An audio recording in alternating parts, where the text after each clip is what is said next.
हमारे पास ये एक आंकड़ा दिया हुआ है, मार्क्स दिए हुए हैं, क्लास 10th के बच्चों का मार्क्स है ये, जो 50 तक के मार्क्स में पाए हैं ऐसा मान सकते हैं हम लोग। और इसके आधार पे अब ये 2 लाइन वाला हो गया, उस समय मध्यिका कैसे ज्ञात करेंगे इस बात को ध्यान में रखना है। यहाँ पर देखिए मैं यहाँ से डायरेक्ट यहाँ पे सही मध्यिका का जो आंकड़ा है वो लिखना चाहता हूँ, इसलिए आप लोग इसको ध्यान से देखिए कि इसमें क्या है, अटपटा कुछ है क्या। यहाँ पे देखिए क्या अटपटा है ये मैं बताता हूँ।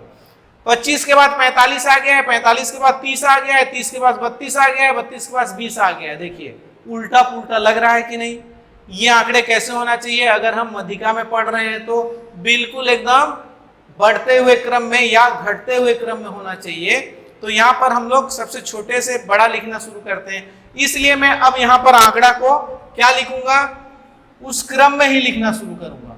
आप लोग प्रश्न को बढ़िया से पढ़िए और उसको उस क्रम में लिखना फिर शुरू करेंगे तो हम लोगों को 2 बार लिखना नहीं पड़ेगा। या तो प्रश्न उतारोगे फिर लिखोगे, तो प्रश्न आपके प्रश्न पत्र में भी दिया रहता है या बुक में भी दिया रहता है, आप सीधा हल की दृष्टि से प्रश्न को लिख सकते हैं। तो ध्यान से देखिए, सबसे पहले किसको लिखेंगे, 20 वाला आएगा। देखिए यहाँ पर क्या है, हम लोगों का मार्क्स है और यहाँ पे संख्या है, संख्या है माने फ्रीक्वेंसी है, मार्क्स माने 100। अब यहाँ पर देखिए 20 है, सबसे छोटा वाला 20 है, तो सबसे पहले 20 को लिखेंगे, फिर कितना है 25 को, फिर उसके बाद 30 को, फिर 32 को और फिर 45 को। अब यहाँ पर दूसरी बात ध्यान देने वाली बात यह है कि 20 के सामने में जो है वही लिखेंगे, ऐसा नहीं कि 4, 10, 18, 16, 12 ऐसा नहीं लिखेंगे। 20 के सामने में जो है उसकी फ्रीक्वेंसी, उसकी जो आवृत्ति है वही लिखना है हम लोगों को। 20 का 12 है और 25 का कितना है 4 है देखिए, और 30 का कितना है देखिए वहां पे 18 है, और 32 का कितना है, 32 का देखिए 16 है, और 45 का कितना है 10 है। इस तरह से आप लोग देख लिए कि ये आंकड़ा सही रूप में अब जम गया। तो आगे हल करेंगे तो क्या होगा, देखिए यहां पर हम निकालेंगे CF, कम्युनिटी फ्रीक्वेंसी या संचयी आवृत्ति। अब ये संचयी आवृत्ति होता क्या है वो बड़े ध्यान से देखिए, बहुत ही सरल है, खाली जोड़ने वाला काम है, ठीक है, इसलिए घबराना नहीं है। पहले वाले का 12 है तो 12 ही रहेगा। ध्यान से देखते रहिए कि मेरा पेन कहां से कहां जाता है और हम उसको कैसे जोड़ लेते हैं बड़े आराम से। इस 12 को इसमें जोड़ दीजिए तो कितना हो गया, 12 और 4 16 हो गया। चलिए यहाँ लिखिए 16 को। अब इस 16 को लाइए 18 में जोड़ दीजिए। ध्यान से देखते रहिए, ध्यान से देखेंगे तब जा करके होगा। 16 को 18 में जोड़ देंगे तो आप कैसे जोड़ते हैं, आप देखिए 16 दूनी 32, 33, 34। मैं तो डायरेक्ट ऐसे ही जोड़ने के लिए सिखाऊंगा, आप चाहे तो ऐसे भी जोड़ सकते हैं। 8 से 14 का 4, हासिल पाई 1 और 1 2 और 1 3, किसी भी माध्यम से जोड़ना है आपको बस।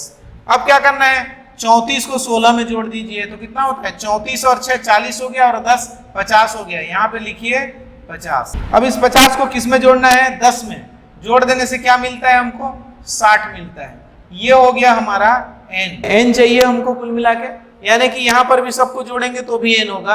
लेकिन ऐसा कम्युनिटी फ्रीक्वेंसी निकालने का, यानी कि संचयी आवृत्ति निकालने का क्या फायदा है, आगे मैं जाकर के बताऊंगा उस प्रोसेस में, तब आप लोगों को उसके लाभ दिखेंगे। अन्यथा इसको भी जोड़ने से हमारा कितना मिलता है, यहाँ भी हमको f जो है समेशन ऑफ f जो होता है यहाँ पर क्या मिलता है हमको, 60 ही होता है। और ऐसा ही होना चाहिए, अगर ये 60 हो रहा है तो यहाँ पर भी जोड़ते जाने से 60 मिलना चाहिए। दोनों में मैचिंग है तब तो फिर सही है आपका रास्ता। अब आगे चलते हैं।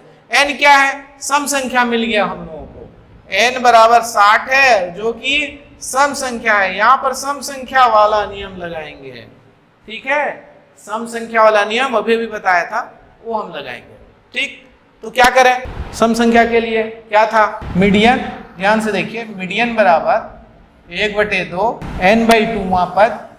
अब मैं डायरेक्ट लिख रहा हूं, सूत्र नहीं लिख रहा हूं, ठीक है, आप लोगों का भी समय बचत, हमारा भी समय बचत।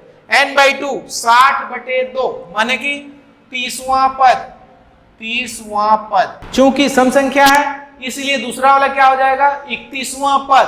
कैसे होगा आप लोग थोड़ा कोशिश कीजिए, समझ में आ रहा है। तो 30वां पद और 31वां पद के संख्याओं को अब हमको खोजना है। 30वां पद का संख्या कहां से लेंगे और 31वां पद का संख्या कहां से लेंगे, ध्यान से देखिए। अब चूंकि 30वां पद ये वहां पद में चला गया, इसके हाफ कर देने से n/2 वाला निकालने से, अभी 30वां पद को खोजते हैं वहां पद। तो 30वां पद किसके अंदर में है, 16 के अंदर में है नहीं, 34 के अंदर में है देखिए, और इधर भी है लेकिन परंतु उसके नियरेस्ट को लेना है। तो 30वां पद कहां पर है, 34 के अंदर में है। ठीक है, ये 30वां पद। ध्यान से देखिए, ये लिखना नहीं है लेकिन मैं आप लोगों के समझने के लिए लिख रहा हूं। यहाँ 31वां पद भी 34 के अंदर में है, इसलिए हम यहाँ पर 31वां पद को भी यहीं पे खोजेंगे। अब 30वां पद क्या है हमारा, ध्यान से देखिए, हमको तो मार्क्स चाहिए, कितना चाहिए, 30वां पद 30 मिला हमको, 31वां पद भी क्या मिला हमको, दोबारा मिल गया। यानी कि हम यहाँ पे क्या करेंगे, देखते जाइए, मीडियन बराबर 1/2, 30वां पद के लिए भी 30 आया है, धन 31वां पद के लिए भी 30 आया है।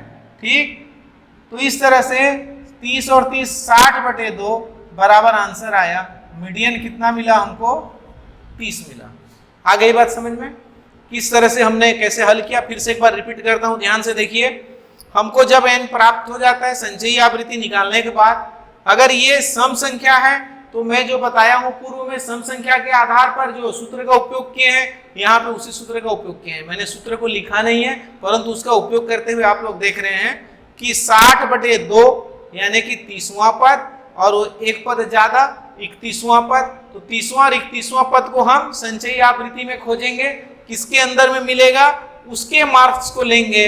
अगर 2 बार उसी में आ गया, इसलिए इसको 2 बार उपयोग कर रहे हैं, तो 2 बार उपयोग करने के बाद दोनों को जोड़ देंगे और उसके बाद 2 से भाग दे देंगे, तब हमको उसका मीन माने माध्यिका वाली जो मार्क्स है वो इस तरह से मिल जाएगी। ये 2 प्रश्न हैं आपके पास, आप दोनों को होमवर्क के रूप में ले लीजिए और आप करने की कोशिश कीजिए। सब्सक्राइब कीजिए जल्दी से ढूंढ के और बेल आइकन को दबाइए, तब आप लोगों को क्या है अपडेट मिलता रहेगा और आप इस तरह से क्लास को हमेशा कंटिन्यू देखते रहेंगे। ओके, धन्यवाद।